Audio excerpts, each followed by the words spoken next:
Қайырлы таң, қалың қалай? Бүгінгі күні сәтті өтсін балалар. Бүгін қазір бізде математика сабағы. Математика сабағын бастамас бұрын мына ойға шабуыл жасап алайық. Тыңда және есепте дейді.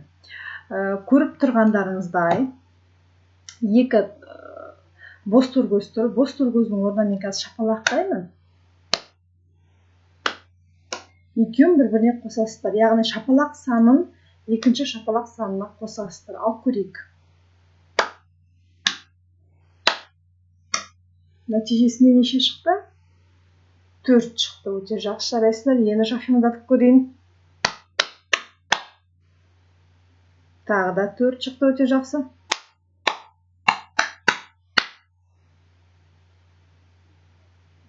Алты шықты. Жарайсыңдар. Келесі енді балалар, дәл осыны енді көбейтіп көреміз. Неше болады? 2. Неше болады? Тағы да ойланып көріңдер. 6. Өте жақсы.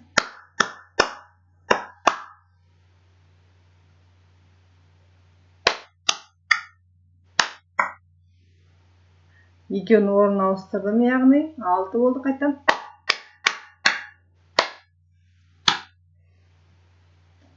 О, 8 болды, е? 4-те 2-ге өттім, е? Өте жақсы, жарайсыңдар балалар. Ұйқыларыңыз ашылса, ары қарай бүгінгі сабағымызға кірісейік. Балалар, бүгінгі сабағымыздың мақсаты тиімді есептеу деп қойыппын ғой.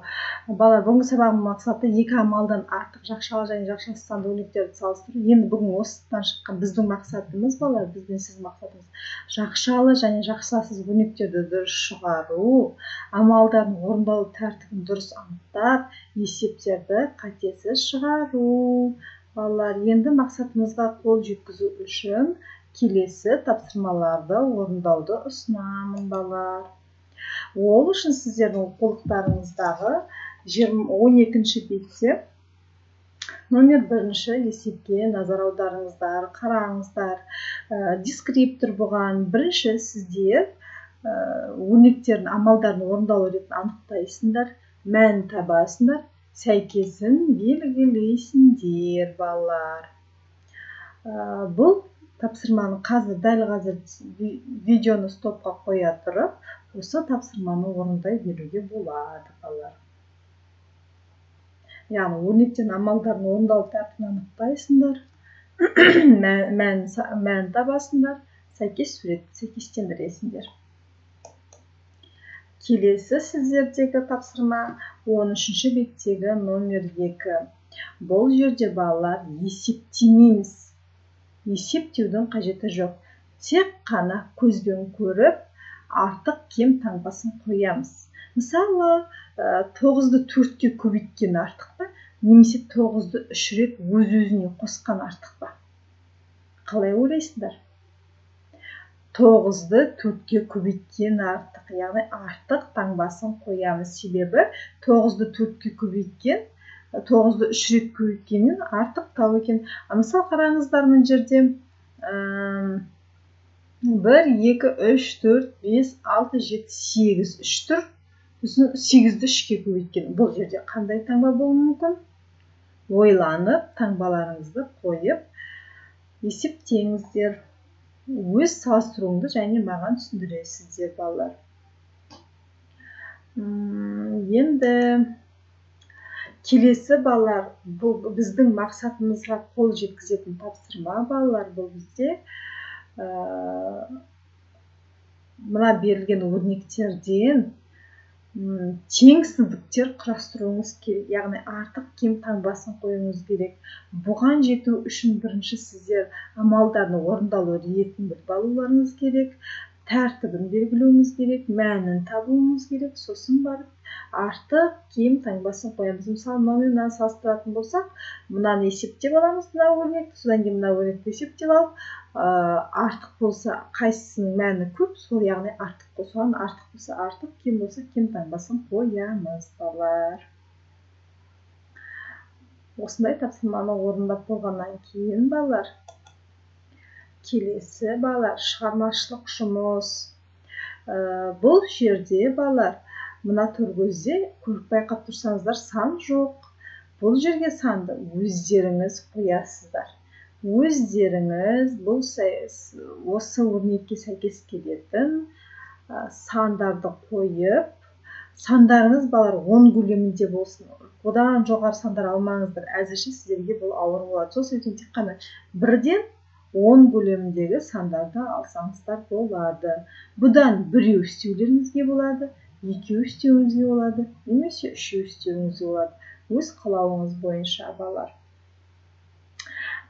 Балалар, осындай уақытта өздеріңіз демалып, көздеріңізді демалтып, жоғарға, төменге, оңға, солға қарап, айналдырып, алысқа бір нүктеге қарап, қайтып осы жаттығуды орындаңыздар. Келесі балалар, қараңыздаршы. Мына біздің дым білмес деген бала мынандай қателіктер жіберген екен. 5-ке 5-ті қосып және көбейтілген 5-те 50 деп тапқан, 50 деп шығарған екен. Бұл оқушы қай жерден қателесіп отыр, дым білмес? Қатесін тауып қараңыздаршы. Бұл не істеп қойды? Бірінші қай амалды орындап тұр? Яғни ол бірінші 5-ке 5-ті қосып алып, сосын барып көбейтіп тұр. Екеуін қай жағдайда қосамыз? Егер мына жерде жақша тұрса, онда қосар едік. Бұл жерде ешқандай жақша жоқ. Сол себептен 5 пен 5-ті бірінші көбейтіп алып, содан кейін барып қосу амалын орындау керек, балалар. Бұл тапсырмалардың барлығын шығарып болғаннан кейін маған WhatsApp-қа жіберіңіздер, балалар. Келесі балалар, егер бұл тапсырмалардың барлығы сіздерге осы біздің мақсатымызға сай берілген есептердің амалдарын орындалу тәртібін анықтап дұрыс шығарсаң, сен жарайсың. Егер сен мақсатымызға сай есептерді шығарып, бірақ аздап шатасқан болсаң, орындалу тәртібі немесе жақша шығарғанда тағы да осындай есептерді шығарып, өз бетінше шығарып дағдыланып көр. Егер сен бүгінгі сабақтан мүлдем түсінбедім десең, мақсатқа әлі қол жеткізген жоқпын десең, міндетті түрде маған хабарлас, мен саған барлығын түсіндіріп беремін.